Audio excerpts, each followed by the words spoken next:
Good afternoon, ladies. Hello. I am very happy to see you again. I'm glad that you came back. I'm always surprised when people come back. So, I know that we're getting a late start, but I'll get us caught up in no time. While we're getting situated and signing in and those sorts of things, how many of you had conversations with your mentors since we met last week? Yeah? No? Phone, but not, I we weren't forget. in an actual meeting. Okay, so you didn't have any, you didn't go over the questions or have a conversation or anything? All right, let me do it differently then. Of the things that we discussed last week, what do you remember? Just one thing that you remember from last week, other than you can call me Pastor Ron or Your Holiness. About the most important thing. Hold on a second, Tony. Oh, Brett, okay. go ahead. Oh, me? Oh, I'm sorry. Okay, the most important thing about us is what we think about God. The kinds of God is absent God, a grandfather, marshmallow God, cosmic, which is ATM God, pleasure, police, angry, I write everything down. Good. All right, just Yup, press the pause button. and Blaise Pascal. Okay, good. Press the pause button. Okay. Awesome. So, two important quotes there. One from a fellow named A.W. Tozer, when he said, "What comes to mind when we think about God is the most important thing about us." Yeah. And then when you made reference to this mathematician and philosopher by the name of Blaise Pascal from about 400 years ago. God-shaped hole. That's exactly right. He said each one of us is born with he called it a God-shaped vacuum. In other words, a space that only God can fill. And most of us spend our lives trying to find other things to fill that hole, but nothing ever satisfies. Now, one of the drawbacks in our lives is that there are a whole bunch of things we can find to try to fill those holes, right? And so for us, we can go from thing to thing to thing. And because oftentimes we don't realize that we're trying to fill this God-shaped vacuum in us, we just assume that the reason we're not satisfied is because we picked the wrong guy, or we picked the wrong drink, or we picked the wrong job, or we picked the wrong whatever. And if only I could find the right relationship, and if only I could find the right job, and if only I could find the right house, and the right this, and the right that, then I'd be satisfied. Problem is, none of those things fill that space that was meant for God. Yeah? You okay with that? Yeah, my stomach is a little upset. I'm okay. Yeah? Yes, ma'am. But wouldn't it be the people who don't know God, wouldn't they be the ones who are looking for another outlet to fill that void? Because us who know God, fill it with God. Well, that's partially correct, Sherry. But you see, when we enter into relationship with God, Right. He begins to transform us from the inside out, but it's not done overnight, True. right? Right. So there are still those things that we have used over the course of time that we can have a tendency to fall back on, right? So like for instance, I didn't become a follower of Jesus until I was 21 years old, and had been in the United States Navy for 4 years, right? Oh, wow, okay. So prior to that time, part of the way I dealt with some of the emptiness in my life was to get a relationship, to get engaged. Another way that I filled some of that emptiness was to drink and hang out with the fellas and fight and do the things that sailors do, right? Now, when I became a follower of Jesus, my life began to change. One of the things I didn't know at the time, but I had to find out later in life, which was a very difficult lesson for me, was that I was an alcoholic. And so even though God was in my life, I fell back at times to drinking alcohol Okay. until the day came when I realized that I was an alcoholic, and I hit bottom, and lost a whole lot of stuff and have been sober since. Now, Congratulations.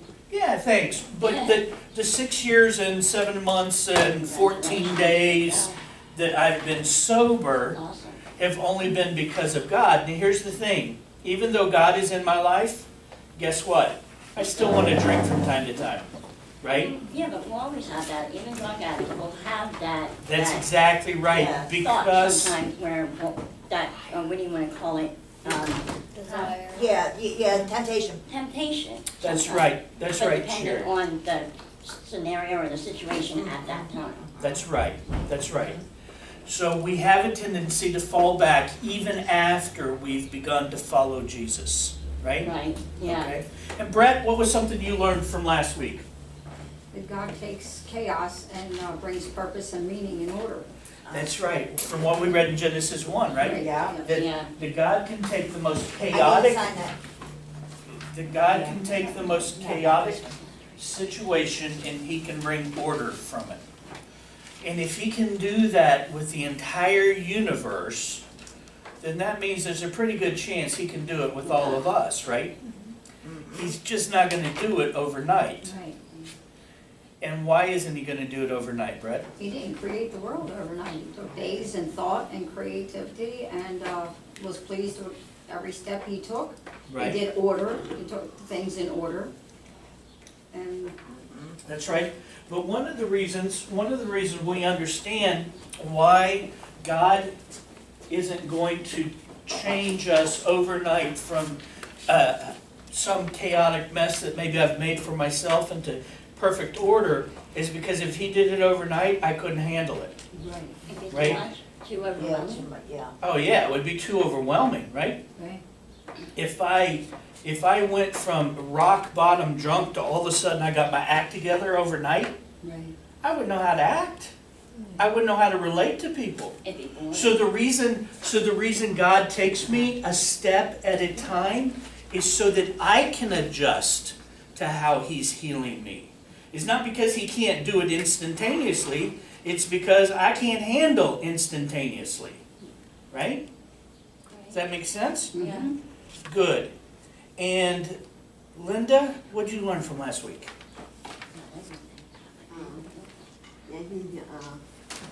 God's artistic. What's that? He's artistic. He's artistic. That's exactly right. All you have to do is look at the world to realize that God's an artist. There are people who got this idea that God is some fuddy-duddy who is the pleasure police, who doesn't want anyone to have fun, and He's just black and white, straight and all laced and all that stuff. But what we realize just by looking at the sky, by watching the sunrise, by watching the sunset, all of those sorts of things is that God's artistic. Yeah? When you think about all of the different animals that God has created, all of the different fish that God has made, all of those sorts of things, it just kind of blows your mind at how much God loves diversity and how artistic He is.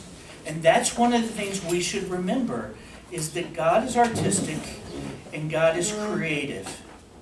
And we were made in His image, which means that in some way, some form or fashion, we're artistic too.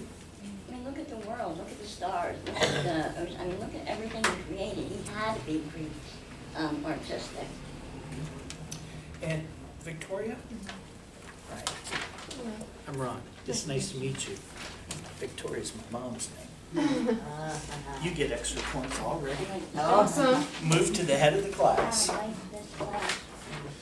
All right, so ladies, last week I talked to you about the God that we're looking for, whether we know we're looking for Him or not. And today, for just a few minutes, I want to talk about the God who's looking for you.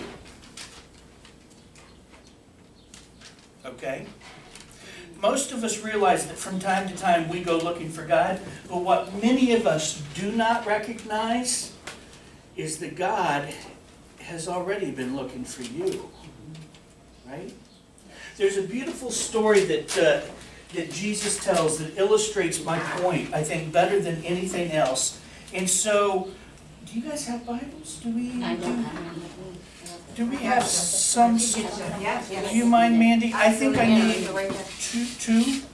I just need two. On the fridge? Are they on the fridge? Well, these are the ones with little writing, aren't they? Are these the ones with little writing? Yes. Well, yeah. well, Like Victoria, I was gonna say Victoria's a young whippersnapper. She can handle it. You The wanna rest, try? Okay. the rest of us probably can't, but you. Absolutely. Anybody else? Here, you get a choice, you get choices, okay? Actually, you will not be able to see, I'll give you, I'll get I you. want another pair of Yes. glasses or something. Glasses, Double. So what I want you to do, if you would please, is I want you to look at one of my all-time favorite chapters in the entire Bible. It's called Luke chapter 15. Now, last week you saw one of my all-time favorites, which is Genesis 1.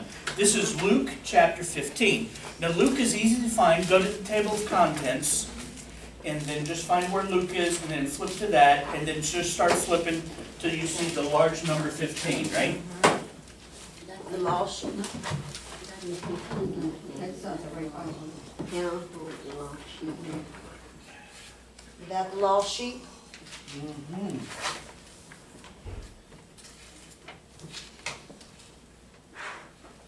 Which one have to make in the New Testament? That's a mark.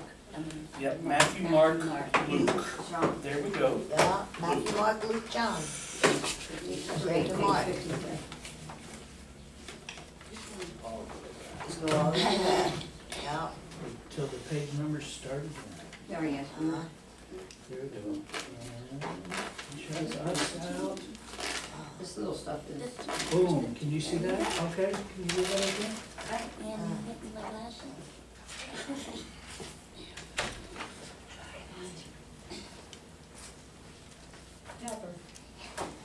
Oh, did you? No, yes, you did. There we go. All right, so Luke chapter 15, you guys with me? Yes, sir. All right.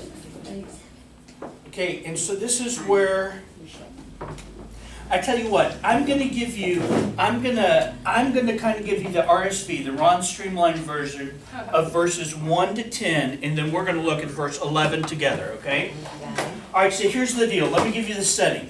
All right, now Jesus, and you guys know that Jesus is the Son of God, right? That's the most important thing I can tell you. Jesus is the Son of God. He's living here on earth, Right.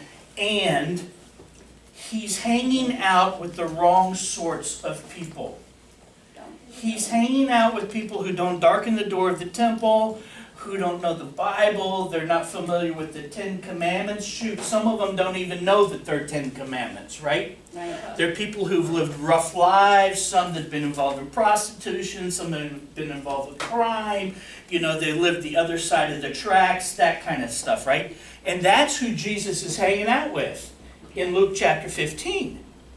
And it says that the Pharisees, which are like the religious leaders of the day, the religious leaders of the day were muttering. They saw him in this crowd with people who would give him a bad reputation, and they start muttering. And they say, he's hanging out with tax collectors and sinners. Well now, in case you've never been married before, let me explain to you what muttering is, okay? Muttering is when your spouse wants to tell you something without telling you something, right? Yeah. It's when your spouse says, when is he going to learn to put the seat down? How many times will I have to ask for the trash to be taken out? And the muttering is taking place. It's not directed at you, but it's for you, That's right? not only marriage, that's kids too. That's kids too, right? Yeah. So, all right. So that's what you got to get here, right? These religious leaders, they see him hanging out with the wrong sort of people. Instead of going up and saying, "Hey, Stacy, why are you hanging out with these folks?" They're like, "Do you see who Stacy's hanging out with?" Right? And so Jesus, because he hears their muttering, he decides to answer the question: why is he hanging out with what they would call riffraff, right? Right. And so Jesus starts by telling one of three stories. The very first story he tells is about a shepherd who has 100 sheep. right? The shepherd has 100 sheep, and one of the sheep wanders off. And Jesus says, wouldn't you leave the 99 in the open field and go after the one that's wandered off? And see, everyone nods their head yes, except me. Because I'm a farm boy. Of course you don't leave 99 sheep in the open field and go after the one. You stay with the 99 sheep. You charge off the loss. If you leave the 99 in the open field, they could go anywhere. And so at first, I don't get what Jesus is saying. But Jesus says, you leave the 99 in the open field. That's exactly what the Bible says. In the open field, right? And you go after the one sheep that's lost. And you go over hill, and you go through bushes, and it's hot, and you're sweaty, and you're tired, and you finally get to where the sheep is. And Jesus says, don't you joyfully take that 70-pound, woolly, smelly animal, hoist him up onto your shoulders joyfully, and take him back to the house. Well, listen, I'm not taking him back to the house, but I don't know joyful is the word I use to describe it. And so when Jesus tells that story and gets to the end of it, he says, and then when you get the sheep to the house, don't you call your friends and say, rejoice with me, I found my lost sheep? Now, I can't even imagine how that conversation would go down. Hey, Victoria, I was out in the field today, and I lost a sheep. And so I left the 99, and I went after it. And I found it, and I'm so excited I want to have a lost sheep finding party. You want to come to the house? Sure. Victoria is going to say, That's what he's saying. Pastor Ron, I think you've been in the sun too long. Why don't you lie down and put a cool cloth over your head? Do you see what I mean? I mean, at first, it just doesn't make any sense to me, right? But I don't think it makes any sense to those Pharisees either. Because he has to tell them another story. And the second story he tells them is about a woman who loses a silver coin. Now get this. This woman, there's some people smarter than me who say that this woman was probably an older woman, a widow. Yeah? And so you imagine this. One day she goes to her sock drawer and she takes out her 10 silver coin. Now those 10 silver coin were probably her dowry. In other words,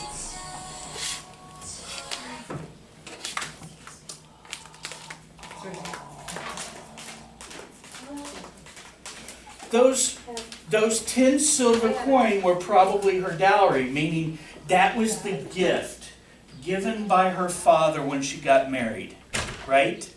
And so they've got significant sentimental value to her. But on top of that, each coin is worth about $50, right? She says she goes to her, so Jesus says she goes to her sock drawer to pull out her 10 coins, and guess what? There's only 9. That's it. There's only 9 coins. She's lost that 10th coin, right? And so Jesus says that she turns the house upside down looking for that lost coin. Now listen, I totally get that. $50 is $50. I'll turn my kids upside down for $50, right? But this is the part I don't get. When he gets to the end of the story, he says she finds the lost coin and she calls her friends and says, rejoice with me, I found my lost coin. Now, let me just ask you a question. Have you ever misplaced anything of value? No. Like, show of hands, any of you misplaced car keys or a checkbook? I just did it today, my Yeah? bank card. Okay, your bank card. Now, Tony, when you found your bank card, did you call everyone up and say, rejoice with me, I No, found I my came bank over card? here and told them I found it. And they See- said, oh, good, good. See, most of us don't do that. Most of us, when we find our car keys after we've misplaced them, we don't call people up, right? We just go start the car, because that's why we were looking for the keys, I yeah? guess that's why we're not most people. So, here's the thing. Here's the thing. I still don't get what Jesus is talking about in that text. When he says that she found her lost coin and she wanted to celebrate, which is why Jesus tells a third story. And that third story I want to read part of to you, But I want to explain something to you before I read it to you, okay? This third story is about a father who has two sons. Now I want you to remember that. It's about a father who has two sons, because most of the time people say it's about a son. In fact, they call it the prodigal son. Yeah? Right. So I want you to check this out, starting with verse 11. And I'm going to start reading for you, okay? And this is how you're going to know that I'm telling the truth, that it's about a father. Are you ready? Verse 11. You guys see it? Verse 11? Yeah. Jesus continued. There was a man who had two sons. See, it's about a dad, right? There was a man who had two sons. The younger one said to his father, "Father, give me my share of the estate." So he divided his property between them. Not long after that, the younger son got together all he had, set off for a distant country, and there squandered his wealth in wild living. After he spent everything, there was a severe famine in the whole country, and he began to be in need. So he went and hired himself out to a citizen of that country, who sent him to his fields to feed the pigs. He longed to fill his stomach with the pods that pigs were eating, but no one gave him anything. When he came to his senses, he said, "How many of my father's hired servants have food to spare, and here I am starving to death? I will set out and go to my father and say to him, 'Father, I have sinned against heaven and against you. I am no longer worthy to be called your son. Make me like one of your hired servants.' So he got up and went to his father." All right, now press the pause button. All right, I want to set the scene for you. It's a dad, he's got two sons. The youngest son basically comes to his dad and says, "The only thing I'm interested in getting from you is what I get when you die, and I'm tired of waiting for you to die. Give me my inheritance now." Can you imagine that? Can you imagine a son saying that to a That's father? right. No, you would never want to hear that, right? And what does the dad do? Jesus says the father does something amazing. He gives it to him. He says, "Okay." And he divides up his property between his older son and his younger son. And the younger son takes the loot and boom, he hightails it to a distant land, far away where nobody knows his name and he can be whatever he wants to be, right? And it's just one long party, and the friends never end, and the good time never ends until he runs out of money. And then he finds himself in a distant place, all by himself. And get this, this is important. This good Jewish boy has to hire himself out to slop hogs. And not only does he have to feed the pigs, but this good Jewish boy becomes so desperate that he wishes he could eat hog slop. That's what Jesus says. And then suddenly he comes to his senses and he remembers, hold on a second, you know what? My dad treats his servants better than I'm being treated right now. I will just go and acknowledge the fact that I have been such a knucklehead and I've been so wrong and I do not deserve to be called his son, and ask to be his servant, because at least I'll have something to eat. And so he's on his way home. And now I want us to read this again. Verse 20. Are you ready? Because this is really important. So he got up and he went to his father. But while he was still a long way off, his father saw him and was filled with compassion for him. He ran to his son, threw his arms around him, and kissed him. You catch that? But while he was still a long way off, his father saw him. Now let me ask you a question.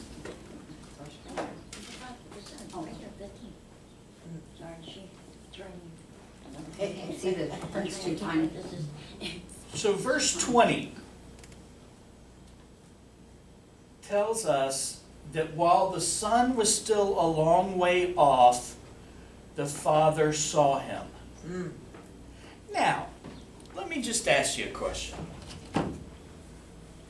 How do you suppose that happened? I mean, let me give you a scenario.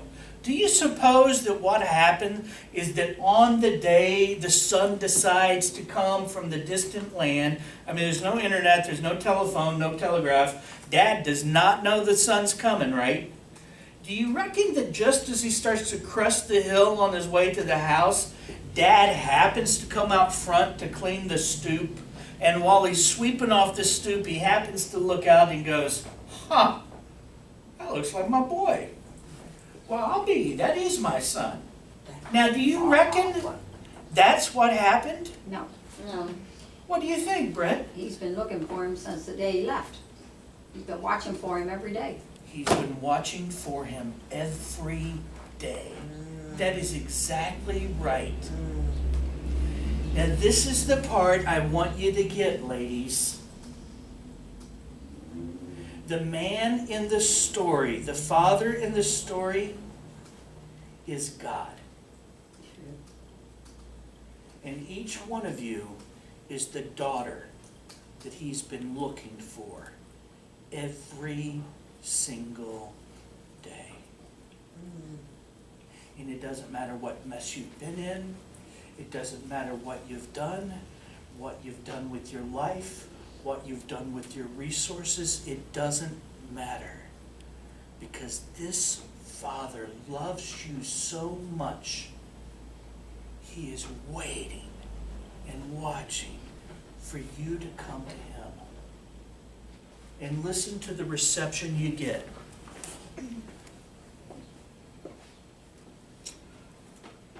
But while he was still a long way off, his father saw him and was filled with compassion for him. And he ran to him and his son, threw his arms around him and kissed him. And the son said to the father, Father, I have sinned against heaven and against you. I am no longer worthy to be called your son. But the father said to his servants, My son is such a grave disappointment to me. I cannot believe that he's finally showed up. Send him out to the barn so that he can live with the other animals. No, that's not what he says, is it? No. He says, quick, bring the best robe and put it on him. Put a ring on his finger, which means he's a part of the family, right? And sandals on his feet. Bring the fattened calf and kill it, and let's have a feast and celebrate. For this son of mine was dead and is alive again. He was lost and is found. So they began to celebrate. Now the story goes on for a while, but the part I want you to get, the part I want you to so clearly understand, is that I'm not making it up when I say that God has been looking for you. He's there with open arms. That's exactly right. No matter what. And if it's hard to believe, it's only because you've never had someone love you that much. That's the truth. And the simplest question just to ask is this. If he's been watching for you, and you've been needing him your whole life, then wouldn't it make sense that the best thing you could do is just say, Jesus, I'm here. I'm tired of running. And whatever else happens, I just want to be with you. Wouldn't that make the most sense? I mean, a dad who's ready to take you back as part of the family, who's ready to give you the best that he's got.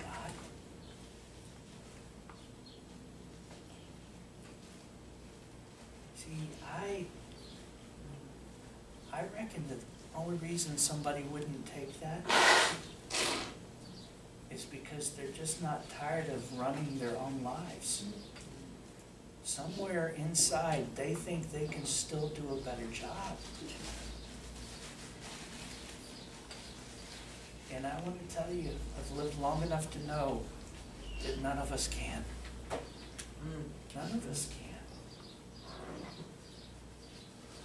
All right, now let you pause and just chew on that for a minute. And I'm gonna give you an opportunity to respond, make comments, ask questions.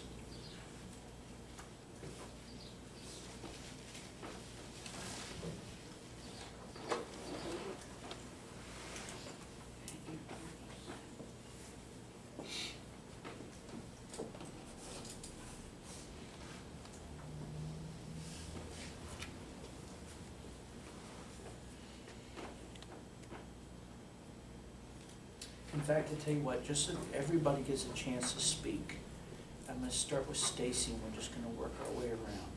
But you still have a minute or so, just to think about that. And I don't want you to give me a book answer, I just want you to tell me how this makes you feel.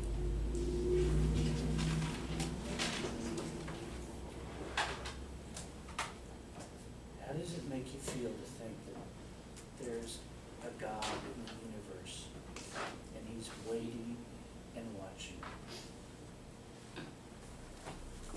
Well, I mean, it's absolutely awesome to think that there's somebody that could love you with that, I mean, there's no word to even say, you know what I mean? There isn't a word to describe it, I mean, the enormity.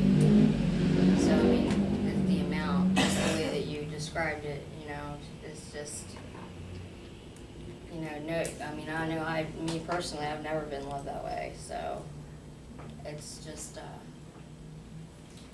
it's awesome. So, it's exciting for me. Christy, how's it make you feel? What's it make you think? Basically the same way Stacy feels. I mean, she summed it all up. That's the same way that I basically feel. I probably pretty much think that most people probably, part of them feel that way. It's like, I don't know the word I'm looking for, it's unfathomable, whatever, to understand it, honestly. One of the reasons that we worship together every week is because we can't find the words. So until we find the word, we try to use our best words together to express our thanks. Tony, what do you think? I also think it's awesome and it's wonderful, you know, how not only can He love me that much, but all of us together at the same time, the same amount of love and compassion He has for all, no matter, you know, if you're 2 days old or if you're 102. And no matter what you've done in your life or what you're still doing in your life, He still has that same love and that same compassion for you, the capacity, you know, of it. But for me personally, just hearing this, I'm so glad I took this class. But for me, just hearing this, it's like, you know, I'm ready to run. I'm ready to just go and run. But it's like, but I don't know why I'm not. I don't know, I guess it's hard to, I mean, I'm sure a lot of us understand, you know what I mean, you know, that I wanna do it right now, but it's like, I go so far and then I just stop. And I don't know why. I don't know if it's fear, or, you know, or I ain't got no courage, or what is it, I don't know. I completely Well, let me understand. tell you. Yeah, you know? Let me tell you something. don't think it's a lack of courage, because what you just said is, in my opinion, one of the bravest things I've heard somebody say in a group. It takes courage to be that kind of honest.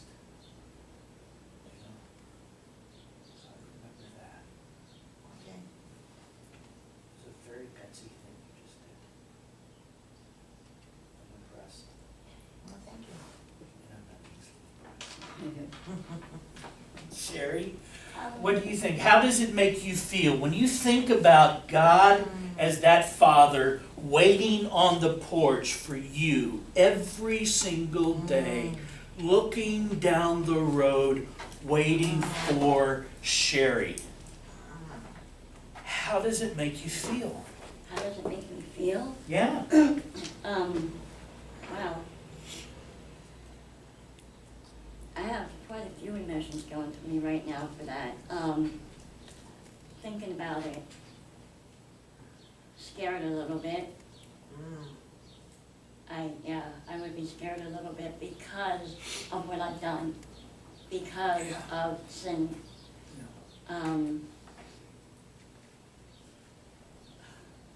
Then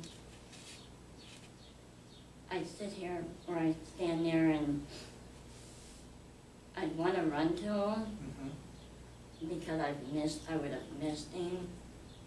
And knowing the love that he has for us, which is unconditional, no matter what. But I would still be fearful, I would still be scared because of sin for the most part. And you know, and here And it's how I feel today. No. And that is totally legitimate, Sherry. Because one of the things that most of us don't recognize is that we have to practice faith. Meaning, you practice to get better at it. Right. It's not a question of whether or not God really has forgiven you everything. The question is, can I get to the place where I really believe that? And can I get to that place where I believe it every day? You Right. see, what most of us don't realize is that we've spent our whole lives practicing doubting to the point where we're really good at doubting, Yeah. but we haven't practiced faithing. And we got to get better at faithing, at believing. So we start where we are, because that's where Jesus meets us. And together we learn how to get just a little bit better at believing. Being worthy. Believing that we are worthy because of Jesus. That's exactly And I right. know I am, Mhm. but like you said, there's that doubt. You know, in my heart, I know I am. I know in my heart I am worthy. But I feel like I shouldn't be sometimes, Mhm. if that makes any sense. Yeah, Because of my mistakes, yeah. because of certain things that I do that I shouldn't have done, and I should have done better. So there's a part of it, Sherry, that's like learning to change the channel, okay? So we got our sin, and we have to acknowledge it, and there are times when we have to make amends and those sorts of things, right? Right. We got our sin, and then we got God the Father waiting to embrace us. All we have to do is put our faith in Jesus and come to Him, yeah? Right, yes. But what happens is our attention drifts back to our sin. We just keep coming back to what we've done wrong and what we've done wrong. So what we have to do is we have to learn how to change the channel and focus more on God than we do on our past. Okay? Now, some people try to do that by saying, I'm not going to think about my past. I'm not going to think about my past. I'm not going to think about my... What am I doing? I'm thinking about my past, right? I'm saying that. Yeah, Right? So yeah. let me show you how to do it, okay? And this takes practice. It's not easy for any of us, but it's important, all right? So you ready? Ready? Pink elephant, blue rhino. All right? You ready for this? Victoria, my dear, I am going to give you $1 million if by this time tomorrow you do not think about pink elephants. Ready? Go. How'd you do? Oh, right, my mind's blank. Yeah, I was just thinking about pink elephant, because that's what you pointed out. Yeah, that's right. And so as soon as it gets pointed out to us, right, and the evil one wants to point it out to you, the Yeah. ones that keep pointing out the pink elephant, right? So I can walk around saying, I'm not gonna think about pink elephants, I'm not gonna think about, but I'm thinking about pink elephants. So instead I change the channel and I think about blue rhinos. Blue rhinos, they're huge and they're ugly because they were never meant to be blue, and they got this dark blue hide, and think about it, it must have like a baby blue tusk and probably those piercing steel blue eyes. You're thinking about it. And a blue, that's exactly right. What am I doing this whole time? Thinking about I'm not thinking about pink elephants, am I? But you're thinking about blue rhinos. That's right, I'm changing the channel. So instead of thinking about all of my garbage all of the time, I gotta learn to focus on God and what I know about God. And what do we know about God just from what we've done together? I know He's creative, I know He's artistic, I know He's loving, I know that He's life-giving, I know that He's powerful, and I know that He's this amazing dad who's waiting. And every time I start to slip just a little bit, I can remind myself that God is amazing dad who's waiting. And I didn't make that up, my boss said that, right? Right. Okay? Brett, how about for you? How does this idea of the Father who's waiting for you, how does that make you feel? What does that make you think? It's hard to wrap my head around it because my father left me, so. As a little girl, I learned about Jesus, and that's what I've been running toward my whole life, You know? is finding that love that I never had, Yeah. and believing and knowing that it is real, and feeling it, reading about it,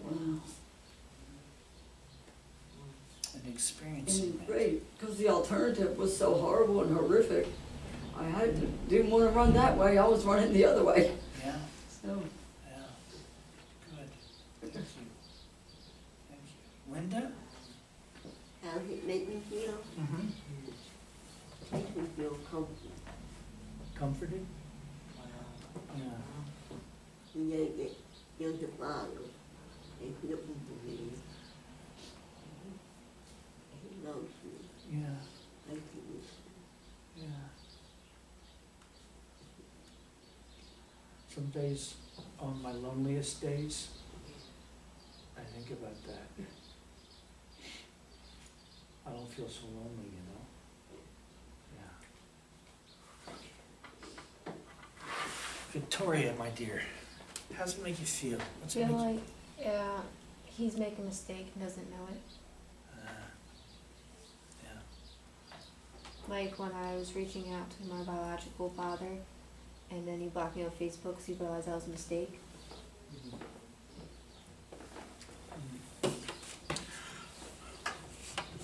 So, the difference between your broken biological father and your heavenly Father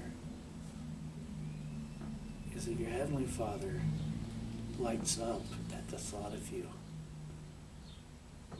Your heavenly Father, He knows you're worth waiting for. And get this, your heavenly Father doesn't make any mistakes. Just consider this for a second. One of the things we realized last week was that God is all-knowing. Now, it's hard to even imagine Him being all-knowing, but He's all-knowing. So, 1,000 years before you were born, He knew you and me'd have this conversation.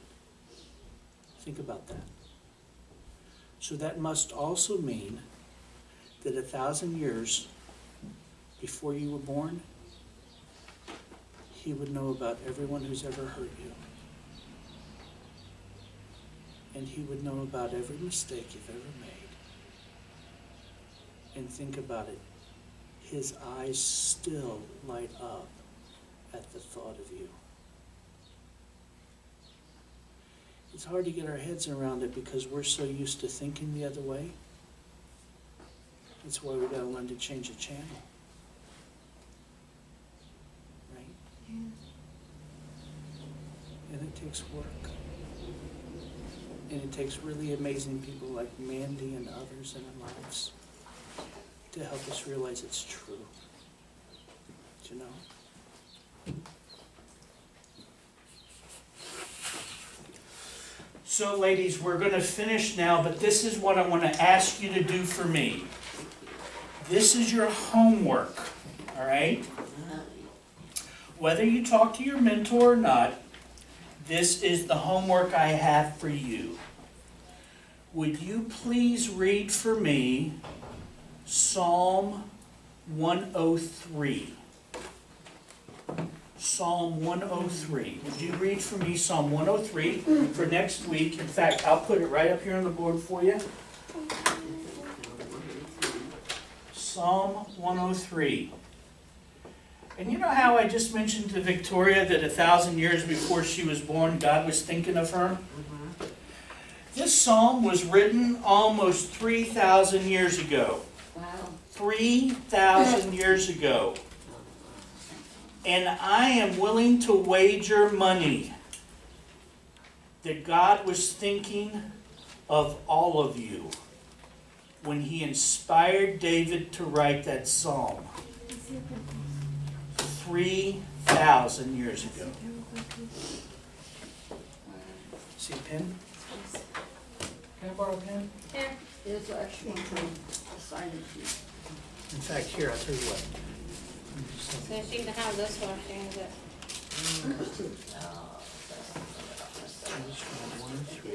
This is how I do it, and it's a little bit cheating. This is what I do. I go like this. And I know that's exactly where I'm supposed to be. Hey Ron, Yes, ma'am. have I told you how awesome you are today? Wow.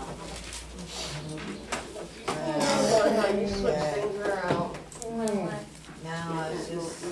Okay, ladies, can I pray for you before we go? Okay, so now we're supposed to read Psalm 103. Is there questions or something that you need us Yes. to answer? Oh, that's a great question. Yes, I have. Summary? I have a question for you when you read Psalm 103. Uh-huh. What do you suppose? Now let me say it differently. What kind of father is God according to Psalm 103?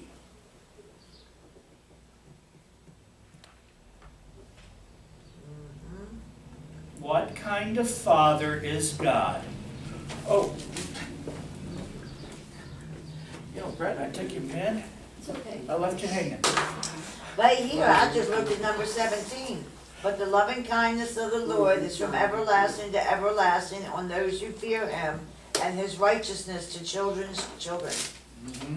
But there's more to the answer than Yes, that. Yes. So what kind of father is God according to Psalm 103? You ladies got that? Yes. Yeah? Okay. Yes. Now, let me pray for you, okay? Yes, please. Father, it's hard for us to imagine at times that you would wait for us. Victoria's right, it does seem like at times that you're making a mistake waiting for me. I'm so glad to know that you don't make any mistakes. And I'm so glad to know that you were so much better than our biological fathers. And I'm so glad to know that you were waiting and looking down the road, waiting for us to come home. Lord Jesus, help us find our way home, we pray. Amen. Thank you, ladies. Thank you so much for being here. I wish these classes was longer than an hour, yeah. That's why I should have 2 hours. Okay, listen, if you guys get your smoking done before 1 o'clock, we can have more time, okay? Deal? Totally called it. Okay. 2 hours. You don't do anything after 2 o'clock most of the time. Yeah, he was ready to start long before, Classes that are classes that are- Victoria, great to meet you. Good to meet you too. I hope I see you next week. You will. Okay, ladies, now that you've been here twice, you have to show up next week or I'm gonna have a complex, okay? So I'm afraid you're stuck now, all right? 3 times Oh, is no, the charm. I'm not stuck, I just want, this is interesting, I like this. Yeah? I do, I like classes like this. They're very, Inspiring. yeah, inspiring, very, I just, I Yes. like it. I could do something like this all day long and every day of the week. Yeah? That's, and I think I feel that way because I need it. Yeah. You know? Yeah. Well, I'm not doing anything for that, I mean, I just. Stacy, ask Stacy, Stacy might have it. Hi, guys, thank you. I like it Yeah? Yeah. and I need it.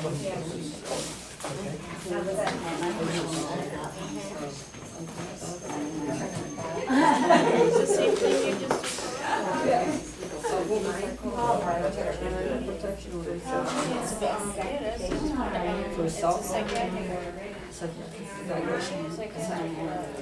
He turned the psychiatrist away, the therapist away, everybody said it's all good, it's like that. And then he called in ambulance, he said he's not going, then he can't take it.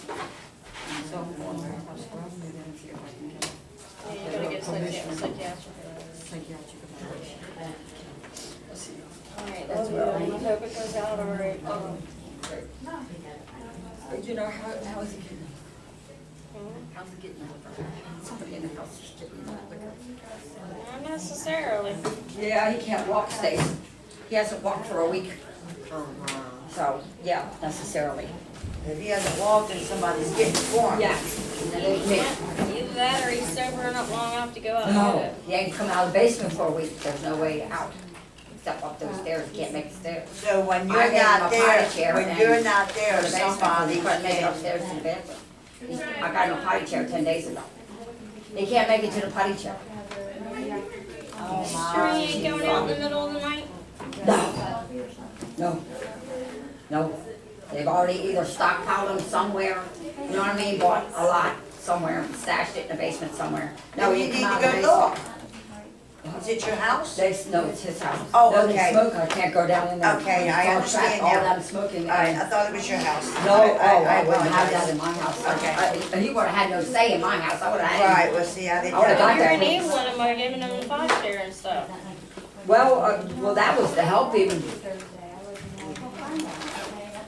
And then you're. because he couldn't go 2 flights of stairs up to a bathroom. away, then have Just to walk from his, I guess his bed He to was the walking potty to the potty is- chair when I gave him that. Mm. He was able to Sure do it's that. not something else Everybody wrong? okay? Yeah, I wasn't sure, because when I hugged him, Everybody I smelled alright? the alcohol, they laid there for 10 days and recommit. That was a heavy one. Yeah, then does He ate 8 for 6. So, what are you Oh, doing? Lord. I think. Right, and I'm like, And his this is your daughter, my son? brother, all of them. No, This is that's your my son- brother. Your my brother, okay, Rick alright. Jeremiah met him. Right, well then, do you have other brothers and sisters? Yeah, I went and got them all. I tried to Okay, pay for you them to got come 'em from all. all the states. Alright, then maybe all of yous combined. I'm might be hoping, able to that's what get I'm hoping some type of for. order. Or maybe you can go up and get a, I'm going to do that right now, what's starting that, to get power a, of attorney? Power of attorney, where you can maybe try to get, oh, okay. I'm getting an emergency evaluation Okay. for him, because Stacy told me. Right, cause you might be able to also, after you get that, you might be able to get power of attorney. Yeah, I Right, since you're the closest to him. don't want a power of attorney, I just want him to get up and get to the hospital. evaluated. Okay. Right, I'm not trying to get into no power of attorney. Well, power of attorney gives you the right to, Oh, no, I don't want do no whatever power of needs to be done. attorney.